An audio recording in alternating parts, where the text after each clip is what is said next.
Ilabas lahat ng tumbong, yan ay ating papupulahin. Pasasarapin at palulutungin. Ulam o pulutan talagang lalasapin. Masarap na suka natin yan sasawsawin. Ngunit paano nga ba ito gawin, yan ay ating aalamin. Madali pa to sa easy, tuturuan ka ni Tipsy. Let's go!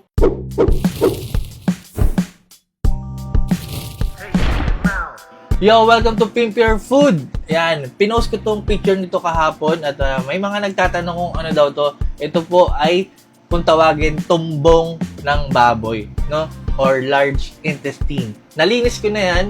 Ayan, tapos yan papakuluan natin. So nilagyan ko ng asin, paminta, daon ng laurel, luya, ayan, sibuyas at bawang. And then, ayan, maglalagay ako ng konting seasoning mix, pampasarap, di ba?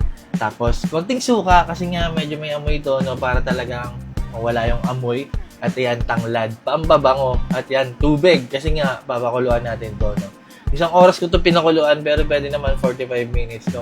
Mas matagal kasi, mas marami ka rin matatanggal na mantika niyan. So, mas mabilis mo siyang mapiprito.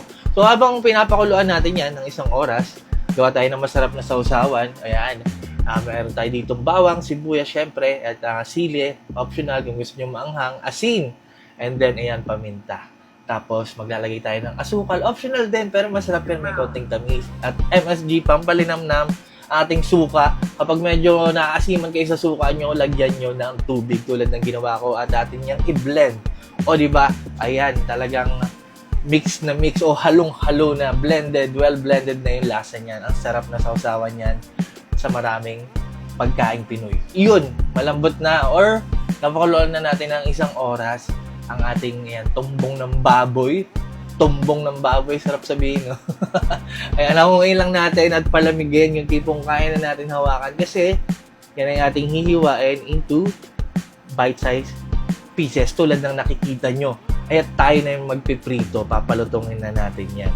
Konting mantika or saktong mantika lang ang nilagay ko kasi maglalabas yan ng sarili niyang mantika at mapapansin nyo, dadami na yung mantika niya. Tulad ng nakikita nyo. Iyan, no? Ayan, golden brown and crispy na yan, pero mas palulutungin pa natin yan, no? So, hanguin ko lang. Ayan, air dry lang muna natin. Sunod natin yung ayan, last batch.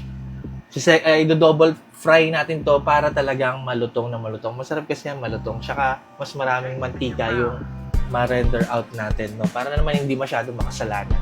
Alright, napalamig na natin yon ang ating first fry at ngayon, ito na, ang ating pangalawang, second and last.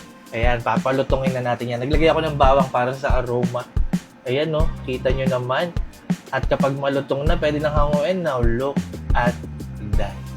Double fry para siguradong malutong. At tulad ng sinabi ko, ang sarap niyan sa suka, pwedeng iulam. Pero, alam nyo naman, tipsy tayo. So, papartner natin yan sa malamig na beer or pwede rin naman sa hard, no? Ayan, at masyadong makasalanan yan. Salamat sa inyong panonood, pagtakilig, pagsuporta at pagsubaybay. Ako po si Tipsy D. God bless sa inyong lahat. Peace!